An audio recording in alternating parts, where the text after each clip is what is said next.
Dear students, this is our third video of CBSE class 10th maths board exam solutions.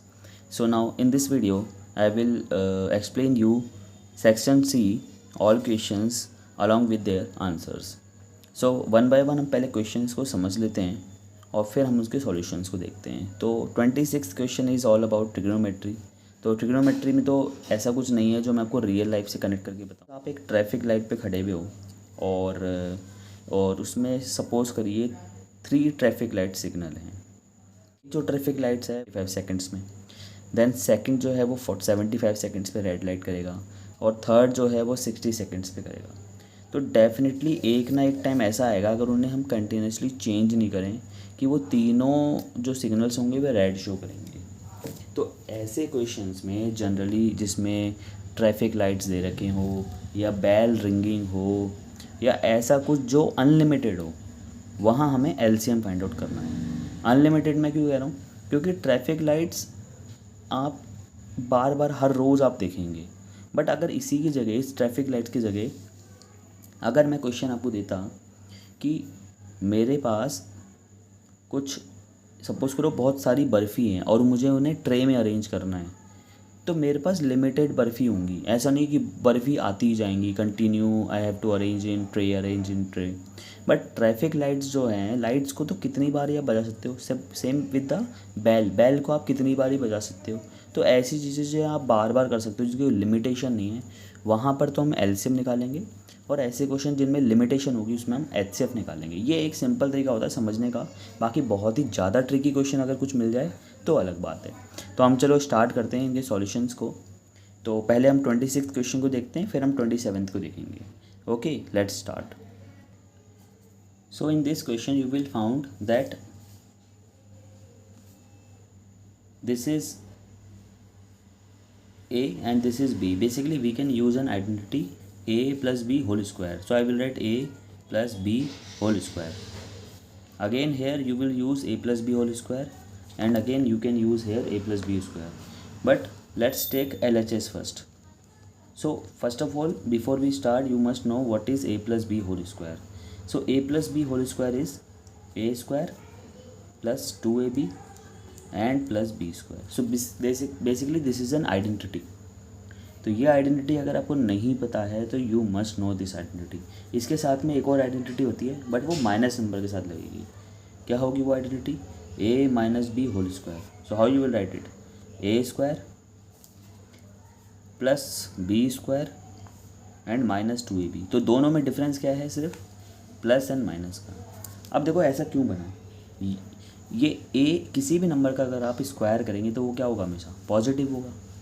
ठीक है, तो किसी भी नंबर के साथ आप स्क्वायर करेंगे तो पॉजिटिव होगा. बट किन्हीं दो नंबर्स को मल्टीप्लाई करने पे ज़रूरी नहीं है कि वो प्लस आएँ. हो सकता है उनमें से एक माइनस होगा तो क्या हो जाएगा? माइनस. सो ये दोनों आइडेंटिटी आपको याद होनी चाहिए अगर आपको याद नहीं है. चलो अब क्वेश्चन सॉल्व करते हैं. तो थोड़ा सा जल्दी सॉल्व करेंगे. ईजिली आप क्या लिखेंगे यहाँ पर? A स्क्वायर तो साइन थीटा होल स्क्वायर होगा. तो हम इसको डायरेक्ट कर लेते हैं. Sine square theta plus sec square theta plus 2 sine theta and sec theta. ये हमारा बन गया ये वाली चीज़. नाउ प्लस ये चीज़ cos square theta plus cosec square theta plus 2 cos और कॉसेक थीटा. तो ये हमारा बन गया. Now what you will do, as you know sine square theta plus cos square theta is 1. So हम यहाँ ब्रैकेट में लिख लेंगे. यहाँ पर क्या लिखेंगे? Sign square theta plus cos square theta क्या होता है? हमारा 1 होता है. ये हमारे ट्रिग्नोमेट्री के बेसिक रूल्स हैं if you don't know. Now 1 तो हमारा आ गया यहाँ पर. नाउ सेक स्क्वायर थीटा बचा, कॉसेक स्क्वायर थीटा बचा और ये दोनों बचे. Now what you have to do, you have to convert sec and cosec in basic along with this sec and this cosec. So what you will write this sec square theta? You will write 1 upon cos square theta, and here you will write 2 sin theta multiply 1 upon cos theta. और इस वाले को क्या लिखेंगे हम, क्योंकि अब ये दोनों बचे हैं. So I am writing here plus 1 upon sin square theta and you will write 2 cos theta multiply 1 upon sin theta. So ये बेसिक आइडेंटिटी है. If you don't know let me tell you. Trigonometry में क्या होता है, ये जो sign और cos जो होते हैं ये बेसिक होते हैं, यानी बेस कहते हैं इनको, यानी किसी भी चीज़ को इनमें कन्वर्ट किया जा सकता है.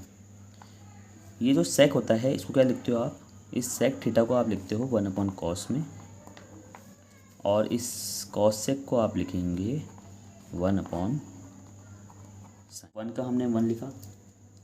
ठीक है, ये जो है 1, अब देखो यहाँ पर ये है 1 अपॉन कॉस स्क्वायर थीटा और ये है 1 अपॉन साइन स्क्वायर थीटा. तो हम एक बार सब आराम से लिख देते हैं. 1 upon cos square theta plus 1 upon sine square theta plus 2 जो है 2 sine theta upon cos theta plus 2 cos theta upon sine theta. So आप देखेंगे इसके अंदर, अगर आप इसमें देखेंगे इनमें, तो आप इनको साथ में इनका एलसीएम ले सकते हो. तो you will right 1 plus 1 upon cos square theta into sine square theta. तो जब भी आप ऐसा करते हैं कि आप दो नंबर्स को मल्टीप्लाई करके आप उनका क्या लिख रहे हो, एज ए एलसीएम यूज़ में ले रहे हो. वैसे ही एलसीएम मतलब मल्टीप्लाई नहीं होता है, LCM means least common multiple. But आप इनको साथ में जब भी लिख रहे हो तो क्रॉस मल्टीप्लाई भी करते हैं हम. क्या करा मैंने, इन दोनों को साथ में लिख दिया, तो बस आपको क्रॉस मल्टीप्लाई करना है. What you have to do, cross multiply it. So now I will write sin square theta plus cos square theta, and same I will do with this step. So I will write sin theta cos theta. Now मैंने सिर्फ साथ में रखा है इनको. So I will do cross multiply. So I will write 2 sin square theta plus 2 cos square theta. So I hope this step is clear. अब ये बहुत सिंपल हो गया. आप लिखेंगे 1 sin square theta plus cos square theta is 1. We have already discussed it. ये 1 होता है, तो यहाँ पर क्या आएगा 1 upon cos square theta sine square theta. ये मल्टीप्लाई में ध्यान रखना, this is not in addition. Only addition का आंसर 1 आएगा, मल्टीप्लाई में कुछ नहीं होगा. सो प्लस 2 कॉमन जैसे ही लेंगे तो ब्रैकेट में क्या आएगा, sign square theta plus cos square theta. Again ये भी क्या बनेगा, 1 बनेगा, और नीचे लिखेंगे साइन थीटा कॉस थीटा. अब लिखेंगे 1 plus 1 upon cos square theta sine square theta plus 2, ये तो 1 बन गया. So 2 1 is 2 upon sine theta cos theta. So अब आप इसको इजी और बना सकते हैं. अब ये बहुत इजी बन चुका है. कैसे, जब आप इसको लिखेंगे तो 1 अपॉन कॉस स्क्वायर थीटा क्या होता है, 1 अपॉन कॉस होता है हमारा सेक. सो इसकी जगह आ जाएगा सेक स्क्वायर थीटा, और 1 अपॉन साइन क्या होता है हमारा cosec. So I will right cosec square theta plus again वही 1 अपॉन साइन क्या होगा कॉसेक, और 1 अपॉन कॉस क्या होगा sec. So now you will find this is an identity. Suppose ये इसके आगे अगर हम होल स्क्वायर लगाएं, so a square, this is your b square and this is your 2ab. So what you will write, you will write a plus b whole square. You can easily write it. और यही तो हमें proof करना था. देखो यही हमारा RHS का था. अगर हम क्वेश्चन को देखते हैं, give me 1 minute. Now this is your answer. और आप क्वेश्चन में देखेंगे तो यही चीज़ तो थी, that LHS is equals to RHS. So hence proved, हमने प्रूव कर दिया है इसको. So I will write hence proved. Now move to the next question. Next question, I have explained you that you have to find out the LCM. So what you will write? You will write 45 here, you will write 75, and then you will write 60. So इनका LCM निकालने का बड़ा simple method है. आप prime factorisation कर लीजिए. सो हम क्या करेंगे, 5 से डिवाइड करेंगे. सो 5 9s are 45, 5 15s are 60, and 5 12s are 60. So again I will take what? Again I will take 5 और 3. मैं 3 ले लेता हूँ, 3 से 3 हो जाएंगे. तो 3 3s are 9, 3 5s are 15, 3 4s are 12. Now I will take 3 again. This 5 and 4 will be there. Now in place of 5 I will write 5 1, and this is 2 2 tsar 4 and 2 1 ज़ार 2। आप चाहो देंगे फैक्टर्स भी लिख सकते हो जस्ट लाइक दिस। जैसे 45 के जो फैक्टर्स हैं वो क्या होंगे, 3 3 are 9 and 9 5 are 45। Okay, in place of 75 what you will write, 5 5s are 25 and 25 3s are 75, and in 60 what you will write, 3 5s are 15 and 15 4s are 60। so हम 2 multiply by 2 कर देते हैं। so you now you will found कि LCM में क्या होता है। अब इसमें दिक्कत ये आएगी आपको कि आपको एलसीएम निकालने के लिए इसमें आपको देखना पड़ेगा जो कॉमन है वो एक ही बार आएगा और प्लस जो बच्चे हैं उनको भी देना पड़ेगा। So it is better to use this method. In this method you have to simply write 5 multiply 5 multiply 3 multiply 3 multiply 2 multiply 2। so 5 complete, 3 complete, 2 complete। so now 5 5 is 25, 3 3 are 9 and 2 2 are 4। so 5 4s are 100 multiply 9 is equals to 900। so now your LCM is 900, but there is a twist। what is that twist? that according to your question it is given if they change together at 5 AM। now the time is given, then what time will they change together next। तो ऐसा कब होगा जब ये वापिस से मिलेंगे। तो मान लो 5 बजे वो मिले थे 5 AM पे, तो ये 900 क्या है हमारे मिनट्स हैं या सेकंड्स हैं। हाँ yes, these are seconds. So we will write seconds. So first of all you will convert 900 into minutes। so I will divide this 900 by 60। so what is your answer?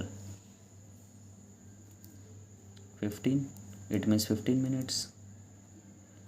so पहली बार वो बजे थे 5 AM पे, तो आप 15 minute add करेंगे तो कितना आएगा 5:15। so your next answer is 5:15 AM। so finally your answer is 5:15 AM। इसका एक बार मार्किंग स्कीम समझते हैं। आप सिर्फ ये एलसीएम करके आएंगे तो 1.5 मार्क्स मिलेगा। आप ये 900 तक निकाल के आएंगे तो आपको हाफ मार्क्स और मिल जाएगा। आप इस 15 मिनट्स को और निकाल देंगे तो हाफ मार्क्स और मिलेगा। And if you have find out this answer, final answer, then you will got half marks. So total हो गया 3 marks. And same with the this method, जब आप पहला स्टेप आपने करा यहाँ तक तो 1 marks, this step is half marks. ये जो स्टेप है ना ये वाला, दिस वन, ये जो स्टेप है इसके आपके हो गए हाफ मार्क्स, फिर इस स्टेप के हो गए हाफ मार्क्स, और फाइनल जब आप आंसर लिखेंगे तो उसके हाफ मार्क्स। तो ये 1.5 and this is 1.5। So it is also 3। सो आप देख रहे होंगे कि बोर्ड में जो हमें मार्क्स मिलेंगे वो ऐसे नहीं मिलेंगे।